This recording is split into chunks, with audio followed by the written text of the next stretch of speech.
하나님의 말씀은 열왕기하, 구약성경 열왕기하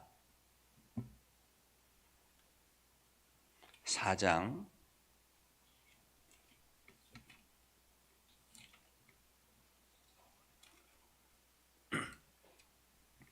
열왕기하 4장 42절에서 44절입니다. 다 같이 함께 한 목소리로 읽겠습니다. 한 사람이 바알 살리사에서부터 와서 처음 만든 떡 곧 보리떡 20개와 또 자루에 담은 채소를 하나님의 사람에게 드린지라. 그가 이르되 무리에게 주어 먹게 하라. 그 사환이 이르되 내가 어찌 이것을 100명에게 주겠나이까 하나. 엘리사는 또 이르되 무리에게 주어 먹게 하라. 여호와의 말씀이 그들이 먹고 남으리라 하셨느니라. 그가 그들 앞에 주었더니 여호와께서 말씀하신 대로 먹고 남았더라. 아멘. 오늘도 하나님의 은혜가 여러분에게 가득하기를 바랍니다. 여러분들이 오늘도 하나님의 능력을 경험해서 세상에서 힘 있는 삶을 살아갈 수 있기를 바랍니다. 오늘도 온라인상에서 함께 예배하는 곽순호 권사님, 받은 은혜를 기억하며 자발적으로 순종하는 구원받은 자의 모습이 되길 소망합니다. 우리 김광식 장로님, 이 시간 나의 생각을 버리고 주님의 뜻으로 채워지길 기도합니다 하고 동참해 주셨습니다. 참으로 감사합니다. 우리나라와 이스라엘은 비슷한 경험들이, 비슷한 것들이 좀 있습니다. 그 중에서 가장 큰 것은 분단의 경험을 했다라는 것이죠. 이스라엘도 분단 국가였습니다. 솔로몬 왕 이후에 남유다와 북이스라엘로 함께 나뉘게 됐죠. 남유다는 다윗 왕의 전통을 그대로 이어받아서 예루살렘 성전 중심으로 해서 신앙생활을 잘 지켜나갔습니다. 그러나 북이스라엘은 여로보암 왕을 중심으로 해서 이스라엘의 정신을 완전히 치우기에 힘을 쏟았던 그러한 나라가 되었습니다. 그래서 북이스라엘은 베델과 단에 금송아지를 만들어 놓고 그곳에 사람들이 예배하도록 만들었습니다. 예를 든다면 이런 것이죠. 우리나라가 지금 남북으로 나누어 있지 않습니까? 그런데 교회가 서울에만 하나가 있는 거예요. 서울에만 하나가 있고 이 땅의 모든 사람들이 예배 때가 되면 이게 서울에 와서 예배를 한다고 생각해 보십시오. 어떤 부활절이나 이렇게 되면 다른 때는 그냥 회당에서 예배하지만은 부활절이나 큰 절기가 되면 이 서울에 있는 이 교회에서만 예배를 해야 된다라고 생각을 해보십시오. 자, 그러면 북한에 있는 사람들이 우리나라에 내려와서 예배를 해야 되는데 북한의 정부 지도자들이 가만히 두겠습니까? 절대로 가만히 두지 않죠. 그래서 북한의 사람들에게 뭔가 만족하게 예배할 수 있는 뭔가 다른 것을 줘야 되기 때문에 우리나라에 서울에 있는 이 예배당보다 훨씬 더 예쁘게 그리고 더 아름답게 그리고 더 효과적인 어떤 뭔가를 지어서 만들어 줘야만이, 그래서 그 사람들이 그곳에 가서 예배할 수 있도록 만들어 줘야만이 되지 않겠습니까? 그래서 북이스라엘은 베델과 단에다가 금송아지를 만들어 놓은 거예요. 이게 서울에 있는 예배당은 아무런 형상이 없으니까 우리가 이 예배당에서 하나님 앞에 예배합니다라고 하지만은 북이스라엘은 금송아지를 만들어 놓고 이것이 하나님이다라고 이야기하니 야, 하나님이 눈에 보이니까 훨씬 더 효과적이잖아요. 그러니까 사람들이 그 베델과 단에다가 예배를 하기 시작하는 거예요. 처음에는 금송아지를 만들어 놓고 이것이 하나님입니다 라고 이야기를 했지만은 세월이 점점 지나가면서 이 금송아지도 효과가 떨어진 거예요. 그래서 바알신, 그러니까 외국에 있는 신들을 들여오기 시작하는 거죠. 외국에 있는 신들을 들여와 가지고 바알 신당을 만들어 놓고 그곳에 예배해야 된다라고 이야기를 하고, 우리가 이제는 여호와를 믿는 것이 아니라 이 바알 신을 섬겨야 되고 아세라 신을 섬겨야 된다. 그렇게 새로운 왕들이 등장하면서 자꾸만 자극적으로 만들어 나가기 시작했던 것입니다. 그래서 북이스라엘의 가장 결정적인 것은 가장 결정적인 것은 아합이라는 왕이 등장하면서부터였습니다. 이 아합이라는 왕은 주변에 이세벨이라는 공주와 결혼을 하고 난 다음에 이방 여인 이세벨과 정략 결혼을 하고 난 다음에 그 이세벨이 가져온 바알과 아세라 신을 완전히 정착하기 시작했던 것입니다. 그래서 이제는 단과 베델에만 이 바알과 아세라 신을 섬기는 것이 아니라 지역마다 각 동네마다 바알과 아세라 신을 섬기는 제사장을 두고 그리고 그 신당을 만들어 놓고 완전히 북이스라엘은 이제 여호와라는 단어는 잊어버리게 만들었다라는 것입니다. 그래서 북이스라엘에는 바알과 아세라 신을 섬기는 제사장이 850명이나 되는데 하나님을 믿는 여호와를 섬기는 제사장은 한 명도 없었습니다. 그때에 하나님의 말씀을 선포했던 선지자가 우리가 잘 아는 엘리야 선지자죠. 엘리야 선지자는 우리가 잘 알지 않습니까? 갈멜산에서 850대 1 그렇게 해서 대결에서 승리했던 그러한 선지자가 엘리야 선지자였습니다. 그러나 이 엘리야 선지자도 죽고 그리고 난 다음에 북이스라엘은 더욱 선지자들이 설 자리가 없었던 거예요. 그렇다고 남유다라고 다르냐? 그렇지 않습니다. 남유다도 이 남유다 왕 여호사밧도 아합의 딸을 며느리로 맞이하면서부터 점점 이방 신들을 섬기기 시작한 거예요. 그러니까 남북이 동일하게 이 바알과 아세라 우상을 섬기는 일에 정신을 빼앗겼던 그러한 시대, 그 시대에 하나님의 말씀을 담당했던 선지자가 바로 오늘 성경에 나오는 엘리사 선지자였습니다. 그러니 이 엘리사 선지자가 활동했을 때는 아무도 이들을 응원해 주는 사람이 없는 거예요.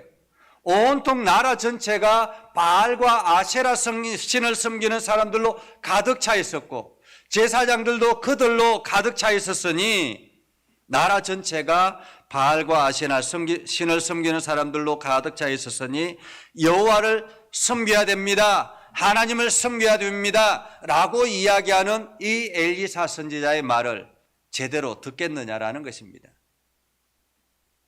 더더구나 이스라엘 전역에 가뭄이 들기 시작했습니다.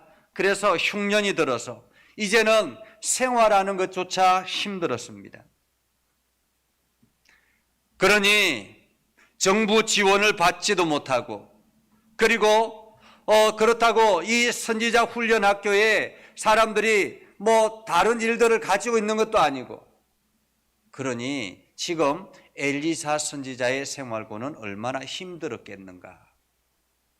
숨어서 하나님의 말씀을 선포해야 되고 숨어서 하나님의 말씀을 선포하는 일을 가르치는 선지자들을 훈련시켜야 되니 얼마나 생활고가 힘들었겠습니까? 비록 엘리사 선지자가 부름받을 때는 하나님 앞에 부름받을 때는 소 12마리를 한꺼번에 밭을 갈 정도로 엄청난 부자였습니다. 그런데 그 부자가 오래 가지 않잖아요. 그러니까 다른 일을 하지 아니하고 그냥 선지자 활동을 하고 사람들과 이렇게 선지 훈련을 시키고 하는 거 보니까 그것도 얼마 가지 못한 거죠. 한마디로 이들은 이 흉년의 시대에 견디기가 굉장히 어려웠다. 생활고가 힘들었다라는 것입니다. 이때에 이 선지 학교를 방문한 한 사람이 있었습니다. 그가 누구인지는 성경에 나와 있지는 않지만은 그 사람은 바알 살리사에서 왔다 이렇게 말하고 있습니다. 바알 살리사. 여러분, 바알이라는 이름은 이방신의 이름이에요. 그죠? 동네 이름을 바알 살리사, 이게 바알이라는 이름을 갖다 붙였다라는 것은 그 동네가 얼마나 바알 신앙으로 가득 차 있었는가 하는 것을 알 수 있는 대목이지요. 그죠? 옛날에 우리나라도 어떤 산당의 이름을 갖다 붙여서 동네 이름을 짓기도 하고 그랬거든요. 그러니 그러한 바알 신앙에 물들어 있는 이 사람들이 지금 그 사람들 가운데서 한 사람이 이 엘리사 선지자를 찾아왔던 것입니다. 그리고는 처음 열매를 가지고, 그러니까 첫 수확을 하고 난 다음에 그 첫 열매를 가지고 빵을 만들어서 보리떡 20개를 가지고, 그리고 채소 한 바구니를 들고 왔던 것입니다. 거리도 상당히 되는 거리였어요. 그런데 이 사람은 지금 이 엘리사 선지자를 섬기기 위해서, 지금 엘리사 선지자가 힘들고 어려운 그러한 환경 가운데 있다라는 생각을 하고는 엘리사 선지자를 섬기기 위해서 찾아왔던 것입니다. 그런데 엘리사 선지자는 그가 가지고 온 보리떡 20개와 그리고 채소 한 바구니를 가지고 사환에게 이야기합니다. 야, 이거 가지고 사람들 나누어 줘. 이렇게 이야기를 한 거예요. 그 이야기를 듣고 사환은 깜짝 놀랍니다.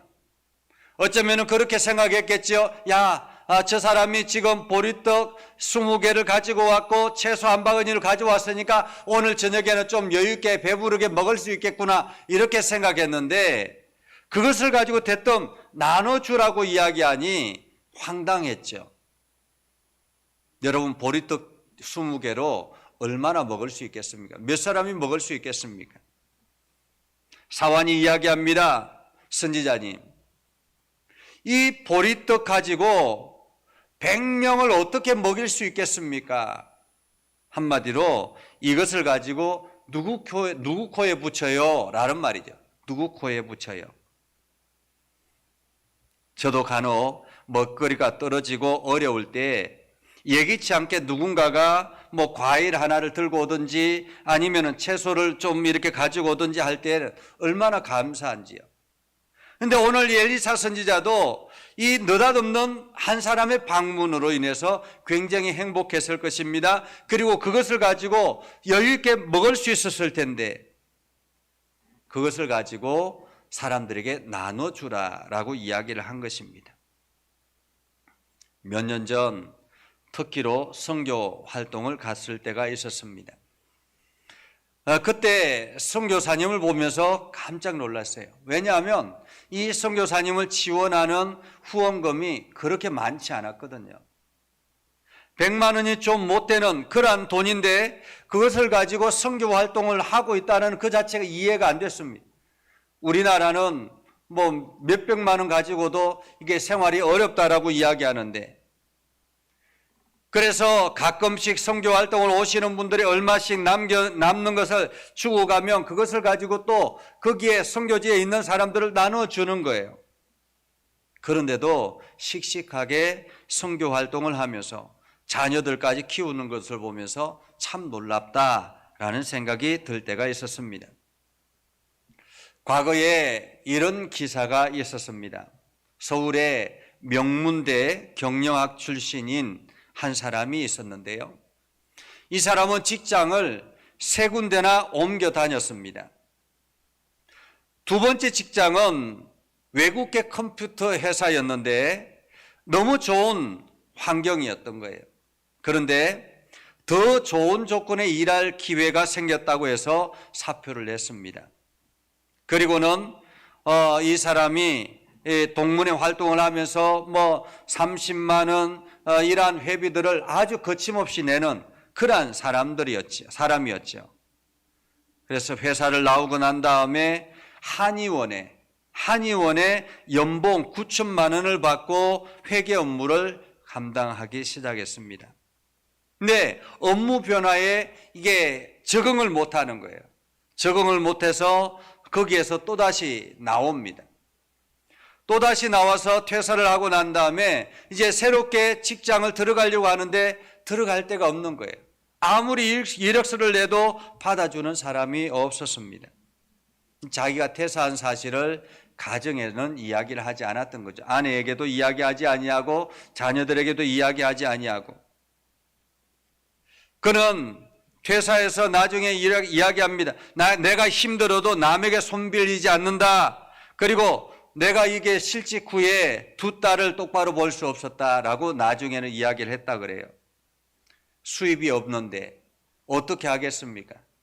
아파트를 담보로 잡아서 5억 원을, 그때 당시에 5억 원은 엄청난 돈이었거든요.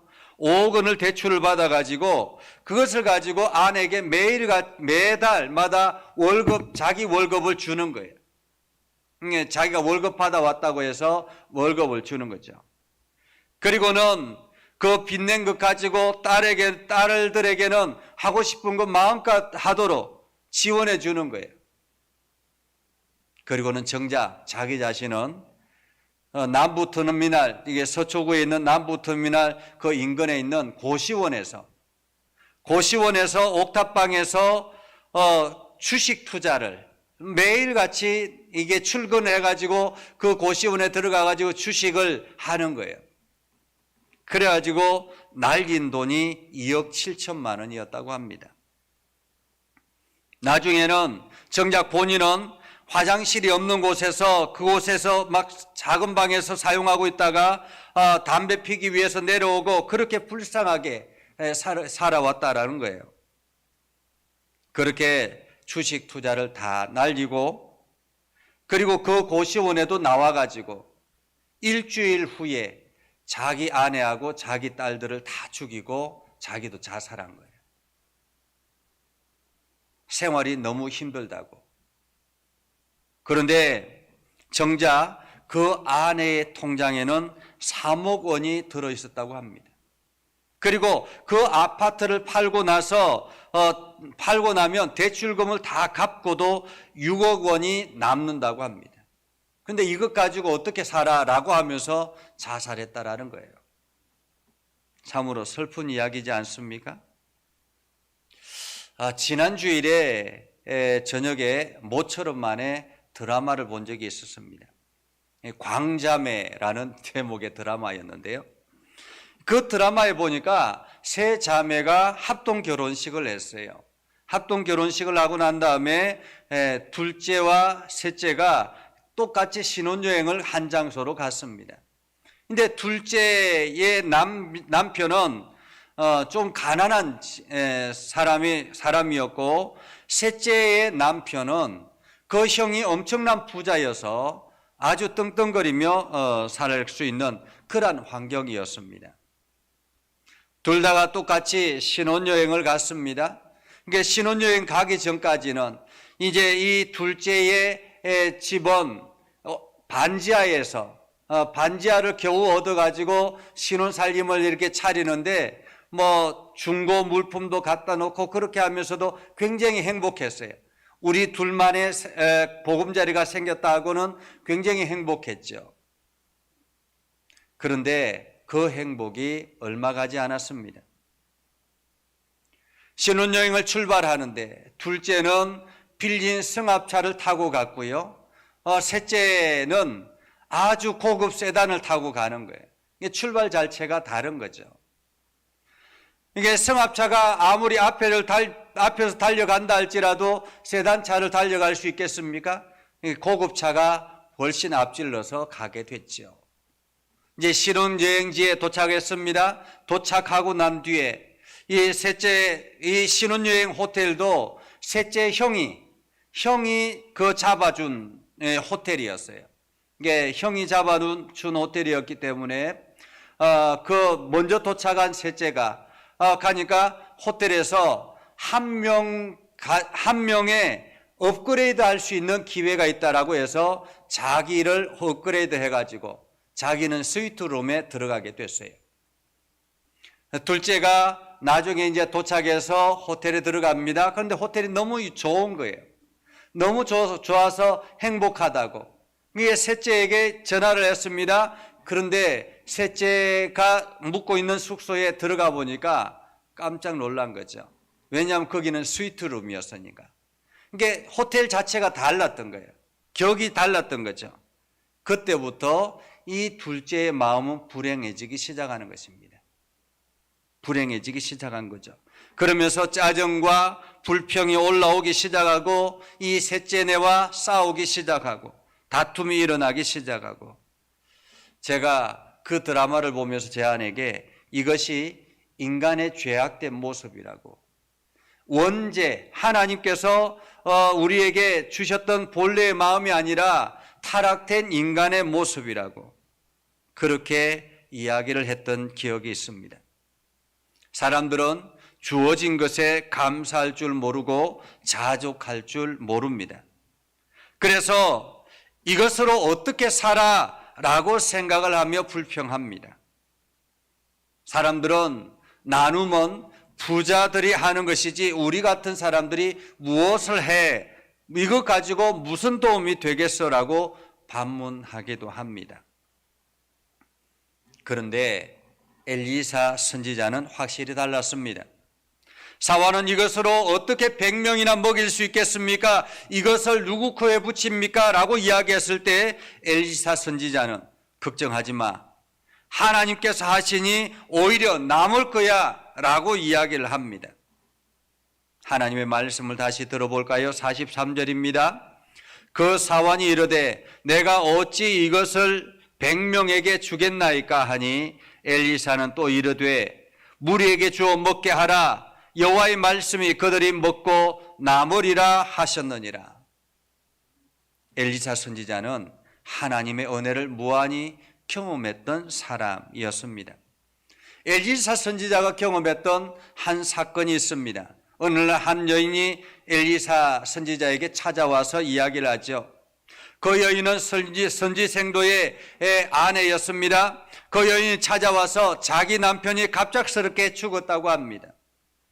그런데 그동안에 빚을 지고 있어서 지금 그 빚을 갚지 못하면 두 아들을 빼앗겨야 되는, 종으로 내어줘야 되는 그러한 처지가 되었다고 합니다. 그때 엘리사 선지자가 그 여인을 돕고자 하면서 당신에게 무엇이 있습니까? 집안에 무엇이 있습니까? 라고 물었자 그녀가 기름이 조금 담겨있는 병이 있습니다. 그때 엘리사 선지자가 이야기하죠. 자, 그러면 그 병을 이웃 주민들에게도 다 빈병을 다 빌려가지고 오십시오. 당신이 가져올 수 있는 빈병을 다 모아 오십시오 라고 이야기를 했습니다. 그렇게 해서 여인이 빈병을 모아오기 시작했습니다. 그때 엘리사 선지자가 자, 그러면 당신 병에 있는 그 기름을 다른 병에 옮기십시오. 다른 병에 옮기기 시작하니까 기름이 가득 차게 된 거예요. 또 한 병 옮기고 또 다시 다른 병에 또 부니까 또 기름이 가득 차고, 그렇게 해서 계속 붓는데 이 병 하나가 요술병인 거예요. 계속 부어도 기름이 계속 나오는 거예요. 신기한 일이죠. 그렇게 해서 기름병이 엄청나게 다 가득 차게 되었습니다. 엘리사 선지자가 이야기하죠. 자, 그것을 갖다 팔아서 빚을 다 갚고 나머지는 가족들과 함께, 두 아들과 함께 사십시오. 그렇게 했던 놀라운 이야기가 있습니다. 오늘 엘리사 선지자는 놀라운 경험을 했던 것이죠. 사환은 그 사람이 가져온 물건을 보았지만은 엘리사 선지자는 무엇을 보았을까요? 그 물건 뒤에 계신 하나님을 보았던 것입니다. 이러한 상황에서 하나님의 사람 엘리사의 말에 순종하기란 결단코 쉬운 일이 아니죠. 그런데 사환은 용기를 내서 그 말씀에 순종하기 시작합니다. 그래서 보리떡을 나눠주기 시작합니다. 100명의 사람들에게 나눠주기 시작합니다. 그리고 채소를 나눠주기 시작합니다. 근데 신기하게도 이 보리떡 20개와 채소 한 바구니가 100명이 넘는 사람들을 먹이고도 남았다라는 것입니다. 놀라운 일이죠. 엘리사벳 노벨이라는 사람이 조금이라는 시 한 편을 지은 적이 있습니다. 조금이라는 시. 그 조금이라는 시는 이렇습니다. 설탕을 조금 가지고도 음식 맛이 달게 되네. 비누를 조금 가지고도 내 몸이 깨끗이 되네. 조금의 햇볕으로도 새싹이 자라나네. 조금 남은 몽땅 연필로 책 한 권을 다 쓰네. 조금 남은 양초 하늘 춤추는 불빛. 아무리 작더라도 불빛은 귀하지. 아무리 작더라도 불빛은 귀하지. 사랑하는 성도 여러분, 교회가 중요한 이유는 무엇인지 아십니까? 바로 여러분 한 사람이 있기 때문에 그렇습니다. 여러분 한 사람이 모여서 교회를 이루고 교회가 모여서 하나님 나라를 이루기 때문에 그렇습니다. 물론 탁월한 능력의 사람이 있으면 좋지요. 그러나 탁월한 능력이 없어도, 엄청난 재력이 없어도, 아무런 힘이 없어도 여러분 한 사람이 각자의 위치에서 자리를 할 때 하나님의 교회는 세워지는 것입니다. 미국의 필라델비아 템플 교회가 있습니다. 이 템플 교회가 아주 조그만 교회였다고 합니다. 저희 교회보다 아주 작은 그러한 교회였다고 합니다. 그런데 예배당이 너무 작아서 어른들이 앉기에도 부족한 그러한 상황이었다고 합니다. 근데 한 소녀가 예배를 드리러 갔는데 그냥 돌아올 수밖에 없었다고 합니다. 왜냐하면 예배당이 작아서 앉을 자리가 없어서 돌아왔습니다. 어른들도 예배드리기 비좁으니 아이들이 들어올 자리가 없었던 것이죠. 그 아이는 집으로 돌아와서 새 예배당이 건축되기를 기다리던 중에 그만 병들어서 죽게 되었습니다. 그때 그 아이가 러셀 코넬 목사님에게 이런 쪽지 편지를 보냈습니다. 목사님, 저는 교회에 가고 싶으나 예배실이 비좁아 빈자리를 기다리는 아이입니다. 제가 먹고 싶은 것을 사 먹지 않고 모은 돈이니 57페니입니다. 이것으로 예배당을 지어 모든 아이들과 함께 예배 드릴 수 있게 해주세요 하고 편지를 남겼다고 합니다. 그 편지는 그 소녀의 장례식에 모든 성도들 앞에서 읽혀지게 되었고 듣는 모든 이들이 눈물을 흘렸다고 합니다. 이를 계기로 템플교회는 큰 교육관을 건축하기 시작했고 교회가 성장하기 시작하면서 선한 사마리아 병원을 짓기 시작했고 그 후에 명문대학인 템플대학도 설립하게 됐다고 합니다. 그래서 그 이야기를 57센트의 기적 이렇게 이야기를 한다고 합니다. 57센트의 기적. 코로나의 재확산으로 사람들이 교회에 모이는 것이 더욱 멀어진 것 같습니다. 그러나 여러분이 언제나 그 자리에 묵묵하게 지키고 있기에 교회는 여전히 건강하게 세워져 가고 있습니다. 비록 나와서 예물을 드리지 못하지만 온라인으로 정성스럽게 헌금하는 그 헌금이 교회를 유지하게 합니다. 천리길도 한 걸음부터라는 속담이 있는 것처럼 조금씩 우리의 헌신이 모이기 시작하면 그 은혜의 스텝을 밟아가면 하나님은 많은 사람을 먹이고 배부르게 하실 것이라는 것입니다. 오늘도 여러분을 통해서 이 은혜가 온 세상에 드러나기를 주님의 이름으로 축복합니다. 기도하겠습니다. 거룩하신 아버지 하나님, 은혜를 감사합니다. 오늘도 하나님의 말씀으로 새롭게 변화되는 우리의 삶이 되게 하시고 날마다 하나님의 영광을 드러내는 복된 삶을 살게 하여 주옵소서. 아버지 하나님, 우리의 작은 헌신들이 모여서 하나님의 위대한 역사들이 세상에 나타나게 되는 것처럼 오늘도 우리가 우리에게 주어진 환경에서 최선을 다하여 감당하는 복된 삶이 되게 하옵소서. 예수님의 이름으로 기도드리옵나이다. 아멘. 찬송가 213장 찬양하겠습니다. 예물을 드리겠습니다.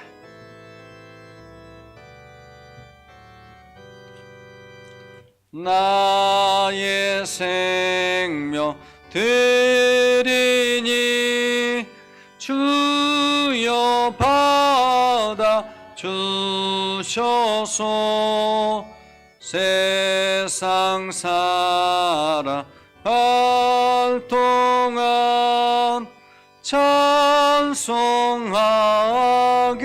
하. 3절 나의 음성 드리니 주여 받아 주셔서 주의 진리 말씀만 전파하게 하소서. 5절 나의 시간 드리니 주여 받아 주셔서 평생토록 주 위에 봉사하게 하소서.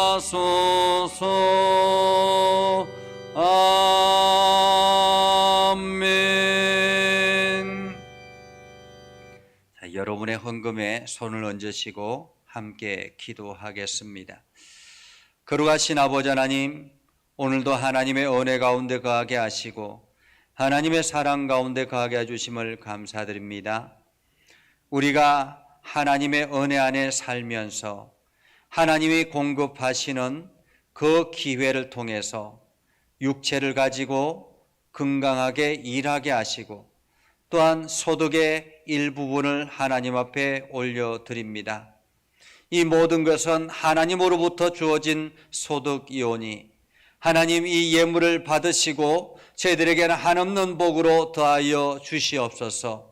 열의 하나를 구별하여 드리는 손길을 복되게 하시고 하나님께서 넘치게 하여 주셔서 열의 하나를 통해서 30배, 60배, 100배 이상의 결실을 맺게 하여 주시고 풍성하게 하여 주셔서 하나님의 일들을 더 잘 감당하게 하옵소서.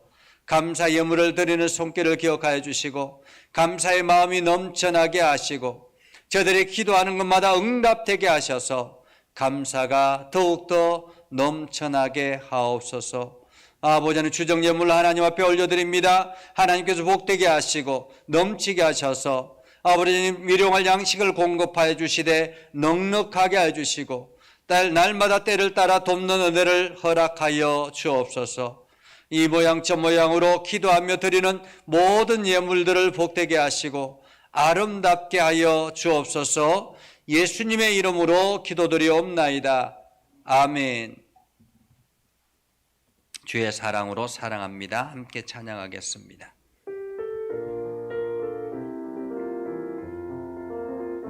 주의 사랑으로 사랑합니다. 주의 사랑으로 사랑합니다. 형제 안에서 주의 영광을 보내 주의 사랑으로 사랑합니다. 성령의 능력을 힘입어 예수 그리스도의 군병과 종으로 봉사와 선교의 사명을 다하기 위하여 세계 속으로 나아갈지어다. 이제는 우리 구주 예수 그리스도의 은혜와 하나님 아버지 극진하신 사랑과 성령님의 감화 감동 역사 위로 교통하시며 은혜가 오늘도 주의 말씀 안에 있는 믿음의 백성들 위해 하는 모든 일들 위해 영원토록 함께 하옵시기를 간절히 축원하옵나이다. 아멘.